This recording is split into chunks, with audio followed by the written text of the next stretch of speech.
할렐루야. 엊그제가 종교개혁 508주년 기념일이었습니다. 1517년 10월 31일 마틴 루터가 비텐베르크 교회 정문에 95가지 가톨릭의 잘못된 것들 저렇게 붙여 놓는 것으로 종교개혁의 신호탄이 쏘아졌습니다. 종교개혁 기념일을 지내고서 오늘 우리가 읽은 말씀이 삭개오의 이야기입니다. 이 이야기 우리가 너무나 잘 아는 이야기고 또 그 메시지 여러분 많이 들어서 잘 알고 있을 것입니다. 그래서 이 종교개혁과 삭개오 이야기 어떻게 연결시켜서 설교할까 자료를 찾아보니 어느 분이 이 삭개오의 이야기는 마치 작은 종교개혁과 같다 이렇게 한 말이 눈에 띄었습니다. 그래서 가만히 생각해 보니까 맞는 말이더라고요. 여러분, 종교개혁까지 4권 구호가 있었지 않습니까? 솔라 피데, 오직 믿음, 솔라 그라치아, 오직 은혜로, 솔라 스크립투라, 오직 성경으로, 이거를 구호로 4거로 썼습니다. 우리가 이 삭개오가 변화된 이 이야기 속에서 듣는 메시지가 바로 이것입니다. 삭개오 이야기 무엇을 얘기하고 있습니까? 하나님의 은혜에 대해서 얘기하고 있습니다. 믿음의 본질이 무엇인지를 말하고 있습니다. 참된 회개의 증거에 대해서 얘기하고 있고, 죄인에게 먼저 찾아오시는 하나님의 무조건적인 사랑, 그것을 얘기하고 있습니다. 여러분, 마지막 예수님 하신 말씀 보면은 삭개오가 구원받았다고 하셨습니다. 근데 삭개오가 왜 구원받았습니까? 돈을 내어놓겠다 약속했기 때문이 아닙니다. 예수님의 무조건적인 은혜를 받아들였기 때문입니다. 이런 종교개혁을 한 이유가 바로 그거 아닙니까? 가톨릭에서 면죄부를 팔았습니다. 너희들 면죄부를 사는 동전이 땡그렁하고 떨어진 그 순간 지옥에 있는 당신 조상의 영혼이, 부모님의 영혼이 천국으로 올라간다, 이런 식으로 속였습니다. 돈으로 구원받는다고 했었어요. 그런 가톨릭에 대해서 오직 은혜, 오직 믿음을 얘기한 거 아닙니까? 이 삭개오가 자기의 재산을 기부하게 된 것도 구원을 얻기 위한 행위가 아니었습니다. 내가 이것을 바침으로 구원을 받을 수 있다, 그래서가 아닙니다. 그것은 구원받은 자가 보여주는 새로운 삶의 결과이면서 진정으로 이 사람이 회개했다는 표시입니다. 그게 삭개오의 이야기, 종교개혁가들의 메시지와 똑같습니다. 이 주제를 좀 더 오늘 본문을 통해서 깊이 있게 다뤄보려고 합니다. 2절에 보면 삭개오라 이름한 자가 있으니 세리장이요 또한 부자라 이렇게 말하고 있습니다. 여기 좀 다른 데서와는 다른 표현을 여기서 보게 됩니다. 삭개오에 대해서 얘기하는데 삭개오라는 자가 있는데, 보통 다른 곳에서는 그렇게 얘기하고 있는데 여기서 뭐라고 했습니까? 삭개오라 이름하는 자가 있으니 이렇게 말하고 있습니다. 이 말은 삭개오라고 하는 이름 속에 어떤 의미가 있음을 암시하고 있는 것입니다.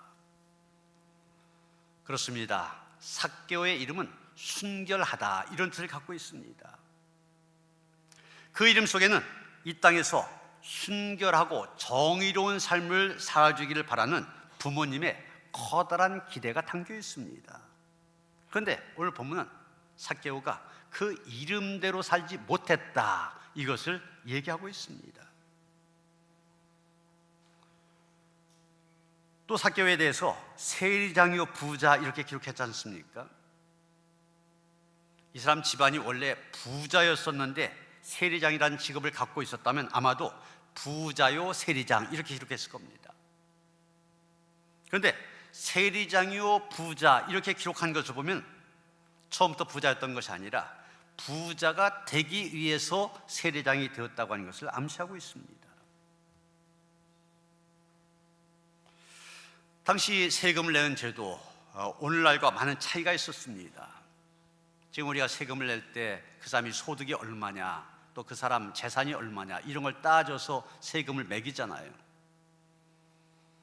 그런데 그때는 로마 정부에서 각 사람에게 할당하는 금액이 있습니다. 그리고 그 다음부터 얼마를 더 걷느냐, 그것은 세무징수원, 세리가 알아서 하는 겁니다. 그러니까 어떻게 됩니까?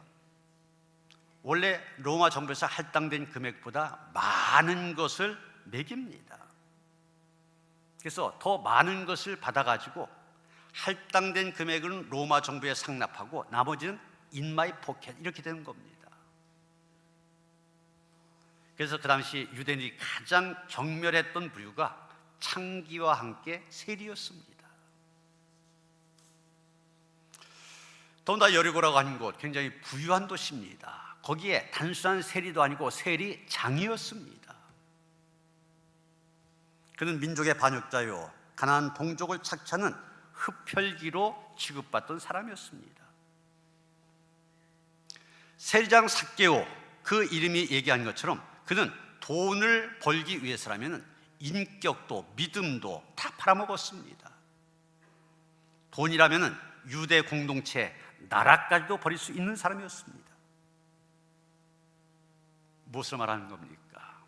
삭개오, 오직 돈과 명예만을 쫓아 달려온 인생이었다는 얘기입니다. 돈을 벌고 그것을 쌓는 것, 그의 인생의 유일한 목적이었습니다. 그는 돈과 세상 지위를 움켜쥐면 행복도 움켜쥘 수 있을 것으로 생각을 했습니다. 그런데 그 삭개오가, 돈만 바라며 달려오던 삭개오가 돈이라든지 세상의 지위라든지 이런 것들, 행복과는 아무런 관계가 없다는 것을 깨닫게 된 것입니다. 삭개오의 영혼의 공백, 심령의 허기, 삶의 공허, 그것은 돈으로 절대 메꿀 수 없는 것이었습니다. 이게 인생이 아니구나.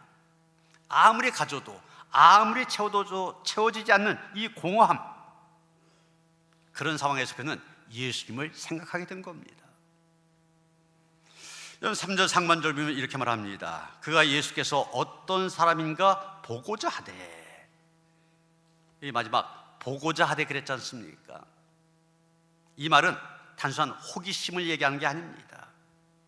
유명 인사를 보고 싶어하는 군중 심리를 얘기하는 것도 아닙니다. 헬라어 문법으로 보면 이 보고자 하되 시제를 보면 미완료 과거형 이렇게 되어 있습니다. 이게 무슨 뜻이냐? 이 말은 그가 오랜 시간 동안 꾸준히 예수님을 만나보고 싶어 했다는 얘기입니다. 오늘 단순히 예수님 만나볼까? 이게 아닙니다.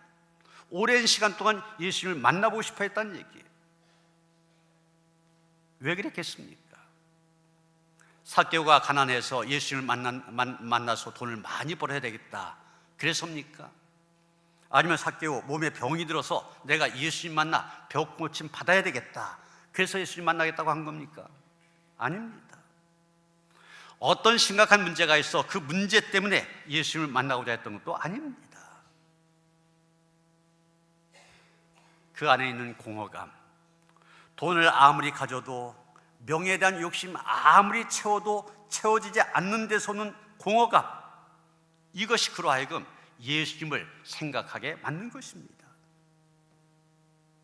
돈이라든지 세상의 지위라든지 이런 것들은 해결되지 않는 삶의 공허를 채우기 위하여서 예수께로 나왔던 것입니다. 인생을 어떻게 살아야 될까? 인생의 본질이 무엇인가? 이것을 알고 싶어서 예수님께 달려 나온 것입니다. 한때 세계 100대 부자 안에 들었던 억만장자가 있었는데 이 사람이 임종을 앞두고 마지막 인터뷰를 합니다. 기자가 물었습니다. 당시 평생 동안 일군 그 부와 명예, 그것이 당시에게 어떤 의미가 있습니까? 억만장자는 흐릿한 눈으로 천장을 바라보며 한참 침묵하더니 이렇게 말했다고 그래요. 난 평생 더 많이 소유하기 위해 달렸습니다. 더 큰 빌딩, 더 비싼 요트, 더 화려한 명성, 이것을 얻기 위해 달려왔습니다. 그렇지만 이제 와서 보니 그 모든 것들 한낱 숫자에 불과했어요. 내 아내의 웃음소리를 놓쳤고 자녀의 재롱을 지켜볼 시간을 갖지 못했습니다. 친구들과 밤새도록 시시덕거릴 여유도 없었죠. 내 삶에 가장 소중했던 것은 돈으로 살 수 없는 사랑과 또한 사랑과의 관계였었는데 그것을 깨달았을 때는 너무 늦어버렸더군요. 여러분, 지금 성경에 나오는 삭개오가 그랬을 겁니다.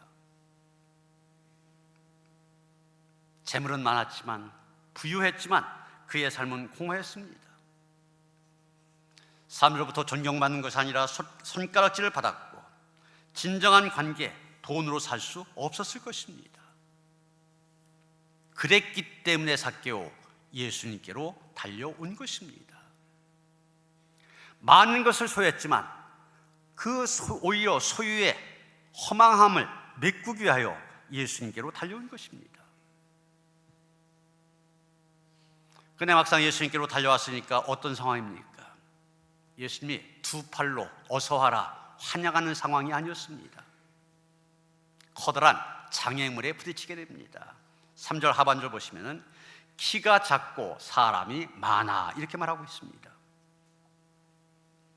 그렇게 간절히 예수님이 보고 싶어 달려왔지만 두 가지 현실적인 장애가 그 앞을 가로막아 예수님을 볼 수 없었습니다. 하나는 키가 작은 것이 문제였습니다.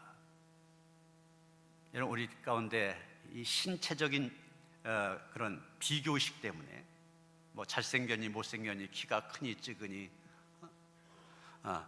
이런 것들 때문에 열등감에 빠지고 자기를 비하하고 이런 일이 얼마 많은지 모릅니다.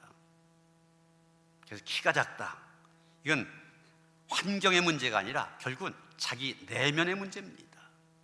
마음의 키가 작고 내 믿음의 키가 작다 보니 주님을 만나지 못하는 겁니다. 또 한 가지 문제가 뭡니까? 사람들이 너무 많았다고 하는 것입니다. 난 예수님을 만나려고 몸부림쳐 봤지만 주위 환경이 너무 복잡하다 보니 넘어진 사람들이 많이 있습니다. 직장이 나를 넘어지게 합니다. 주변 사람들이 내 앞을 가로막기도 합니다. 나를 둘러싸고 있는 사람들 하도 많아서 신앙생활을 제대로 하지 못합니다. 여러 가지 환경 때문에 결단할 수 있는 소중한 기회들 놓쳐버리고 맙니다. 때로는 가족이 걸리기도 합니다. 때로는 주변에 형성된 사람들의 관계가 나를 물고 늘어집니다. 주변에 이런 사람이 너무 많다 보니 주님을 제대로 보지 못하는 겁니다. 그런데 오늘 본문의 삭개오, 그런 상황에서도 예수님을 만나기 위해서 어떻게 했습니까? 4절 말씀을 봅니다. 앞으로 달려가서 보기 위하여 돌 무화과 나무에 올라가니 이는 예수께서 그리로 지나가시게 되밀어라. 옛날 성경에는 뽕나무라고 나왔었죠. 그런데 우리나라에서 이 누에 고치 먹이는 그런 뽕나무, 그것을 말한 것이 아닙니다. 오늘 성경에 말한 것처럼 돌 무화과 나무, 이런 돌 무화과 나무 보시는 것처럼 나무가 큽니다. 하늘 높이 뻗어 있고 저 나무 하나 자체가 울창한 숲을 이룰 정도로 커다란 나무입니다. 여러분, 저 나무를 올라가는 삭개오를 한번 상상해 보세요. 이 커다란 나무를 그 조그만 키로 낑낑대며 기어 올라갔을 삭개오의 간절함이 느껴지십니까? 발밑에는 진흙이 묻고 땀은 비 오듯 쏟아졌을 것입니다. 행여나 누가 볼까 엉덩이만 보이며 허둥대는 그의 모습 상상이 가지 않습니까?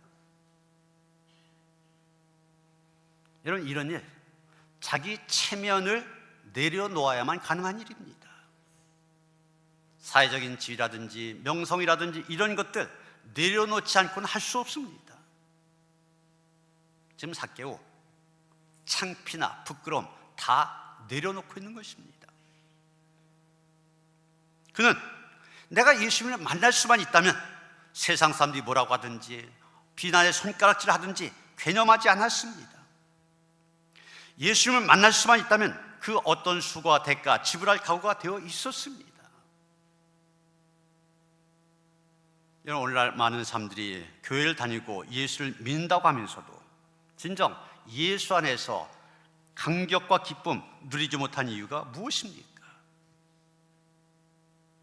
돌 무화과 나무 그 위로 올라가는 삭개오의 열정과 그 적극성, 그것이 없기 때문 아닙니까? 10여 년 전에 저희 가족이 속초에서 추석 연휴를 지낸 적이 있습니다. 추석 당일에 그 속초에 청초소 물회가 유명하지 않습니까? 여기까지 왔으니까 물회를 먹자. 근데 그날이 추석 명절날이라고 그랬잖아요. 바깥에 보시는 것처럼 천막이 있는데 그때 사진이 아닙니다. 저기 얼마 줄을 서 있는지 2시간을 기다려서 먹었습니다. 2시간을 기다려서. 그 다음날 집으로 돌아오는 길에 또 양양에 실로암 막국수라고 굉장히 맛있는 집이 있거든요. 이것도 꼭 먹고 가야 된다. 거기도 갔다가 역시 2시간을 기다려서 먹었습니다. 요즘에 먹방 투어, 맛집 투어 그런 얘기 많이 하잖아요. 맛있는 거 먹으려고 열정과 적극성을 가지고 2시간도 기다리고 3시간도 기다립니다. 하물며 우리 신앙생활의 진정한 기쁨과 감격, 이런 열정과 적극성 없이 가능한 것입니까? 예수님을 만나기 위해서 모든 장애를 물리치고 나갔던 삭개오, 예수님을 만나기 위해서 과감히 돌 무화과 나무 위로 올라갔던 삭개오, 바로 이런 사람이야말로 진정한 주님의 은혜, 주님의 사랑 받을 수 있게 된 것입니다. 주님께서는 이런 삭개와 같은 사람 만나 주십니다. 그러게 여러분, 진정 주님을 만나기 위해서라면 세상 모든 사람들의 이목, 수군거림 전혀 개의치 말아야만 됩니다. 앞으로 달려가 과감히 돌 무화과 나무 올라갈 수 있어야만 됩니다. 이렇게 해서 돌 무화과 나무에 올라간 삭개오, 그를 보자 예수님 뭐라고 하셨습니까? 5절 말씀 봅니다. 예수께서 그곳에 이르사 쳐다보시고 이르시되 삭개오야 속히 내려오라. 내가 오늘 네 집에 유하여야 하겠다 하시니. 예수님 속히 내려오라고 하셨습니다. 이 말씀을 들은 삭개오가 어떻게 했습니까? 6절에 보면 급히 내려와 즐거워하며 영접하거늘 그랬습니다. 여러분, 원래 삭개오가 가졌던 소망이 무엇입니까? 그저 예수님의 얼굴만 보면 좋겠다 이거였습니다. 저 돌 무화과 나무 잎사귀 사이로 예수님의 얼굴만 볼 수 있다면 이 한 가지 소망을 가지고 나무 위를 올라갔던 것입니다. 그런데 예수님께서 그런 자기를 보시고 삭개오야 속히 내려오라 말씀하십니다.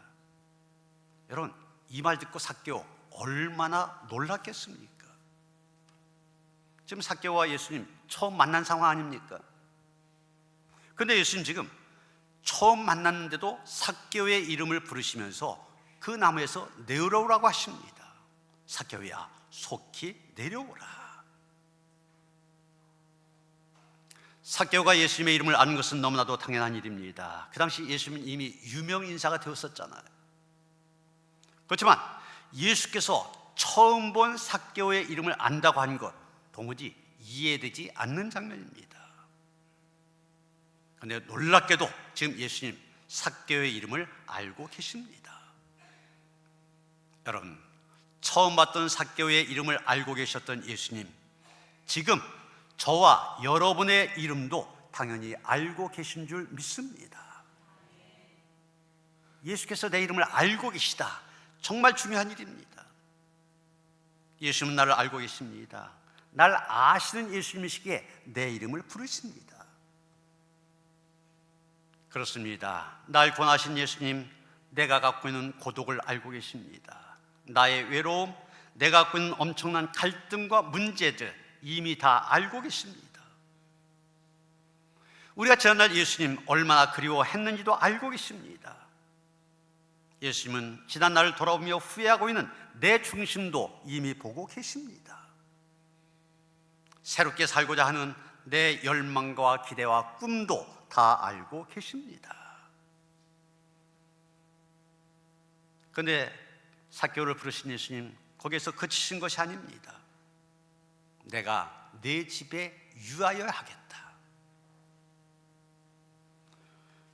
여러분, 삭개오 동네 사람들로부터, 자기 동네 사람들로부터도 벌레 취급당하던 멸시천대 조롱을 당했던 사람입니다. 그런데도 예수님이 자기 집에 직접 오시겠다고 그럽니다. 그 순간 삭개오가 폭탄선을 합니다. 8절입니다. 삭개오가 서서 주께 여짜오되 주여 보시옵소서. 내 소유의 절반을 가난한 자들에게 주겠사오며 만일 누구의 것을 속여 빼앗은 일이 있으면 내 갑절이나 갚겠나이다. 정말 기적적인 일이 일어났습니다. 내 소유의 절반 그랬잖아요.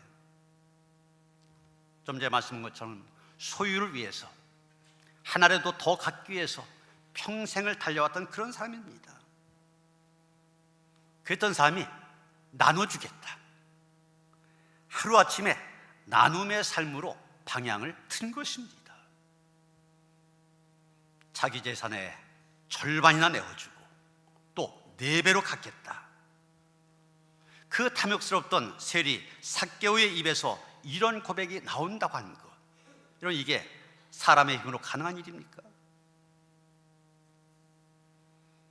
예수님을 만나고 예수님의 시선을 통하여 자기 자신의 모습 있는 그대로를 보게 되었을 때 삭개오는 깨달았습니다. 진짜 중요한 것은 소유하는 것이 아니라 나누는 것이다. 그때 그는 자신을 가두었던 탐욕의 문을 부수고 진정한 사랑과 회복의 길로 들어설 수 있었던 겁니다. 그러자 예수님 선포하십니다. 9절 10절입니다. 오늘 구원이 이 집에 이르렀으니 이 사람도 아브라함의 자손이로다. 인자가 온 것은 잃어버린 자를 찾아 구원하려 함이니라.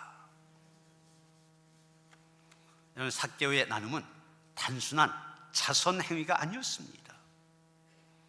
그가 구원받았던 증거가 되었습니다.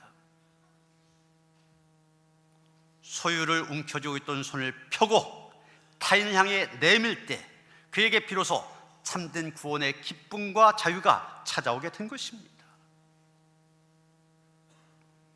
사랑하는 성도 여러분, 우리는 어떻습니까? 혹시 우리도 삭개오처럼 무언가 움켜쥐고 있지 않습니까? 그것이 돈일 수도 있고 명예일 수도 있고 혹은 깨기 어려운 고집이나 편견이 될 수도 있습니다. 우리는 알게 모르게 이런 소유의 사슬에 묶여 있을 때가 많이 있습니다. 그 소유가 나를 행복하게 해줄 거다 철석같이 믿으면서 그러고 있는 겁니다. 하지만 삭개오의 이야기는 우리에게 질문을 던지고 있습니다. 진정한 행복과 만족, 무엇으로부터 오는가? 혹시 우리가 예수님의 시선을 통하여 자신을 돌아보게 된다면 우리 역시 삭개오처럼 소유의 벽을 넘어서서 나눔의 강으로 뛰어들 수 있지 않겠습니까? 우리 교회에서 목금토 무료급식을 하는 것처럼 어느 자선단체에서 그런 무료급식을 하는데 오는 사람들에게 빵 한 조각과 우유 한 잔을 주고 있었습니다. 나눠주고 있었습니다. 어느 날 한 할머니가 조용히 다가와 빵을 받아 들고서는 주머니에서 꼬깃꼬깃 구겨진 1,000원짜리 지폐 한 장을 꺼내어 내밀었습니다. 봉사자가 괜찮다고 극구 사양을 했지만 할머니가 말합니다. 나도 나눌 수 있는 것이 있다는 사실이 이렇게 기쁠 줄 몰랐다. 그러면서 기어이 그 돈을 놓고 갔다는 겁니다. 1,000원, 지극히 작은 금액이었습니다. 그렇지만 이 1,000원 할머니에게 나라고 하는 사람도 쓸모없는 존재가 아니다, 커다란 자존감을 갖게 하고 그녀에게 행복을 주었던 것입니다. 삭개오가 자신의 전 재산의 절반을 내어놓았을 때 그는 더 이상 죄인이 아니라 아브라함의 자손이 되었고 비로소 참된 기쁨을 맛볼 수 있었습니다. 여러분, 나눔이라고 하는 거 꼭 물질적인 것만을 의미하지 않습니다. 우리의 시간, 우리의 재능, 우리의 따뜻한 말 한마디, 다른 사람을 향한 작은 배려까지, 이 모든 것 나눔이 될 수가 있습니다. 그리고 이 나눔의 실천이야말로 잃어버린 자를 찾아 구원하시는 예수님의 마음을 닮아가는 것이 아니겠습니까? 오늘 우리 각자의 삶에서 삭개오가 돌 무화과 나무에서 내려와 예수님을 만났던 것처럼, 그리고 자신의 소유를 내려놓고 나눔을 선택했던 것처럼, 우리도 용기 있는 결단으로 진정한 자유와 기쁨을 누릴 수 있게 되기를 주님의 이름으로 축원합니다. 삭개오에서 우리의 모습을 보게 하여 주시옵소서. 움켜쥐려고 소유를 위해서 살아왔던 우리의 인생 아닙니까? 삭개오처럼 예수님의 만남을 통하여서 변화되어지기를 원합니다. 나눔에서 오는 큰 은혜와 기쁨 가운데 거하는 우리 모두가 되게 하여 주시옵소서. 예수 그리스도 이름 받들어 기도하였사옵나이다. 아멘.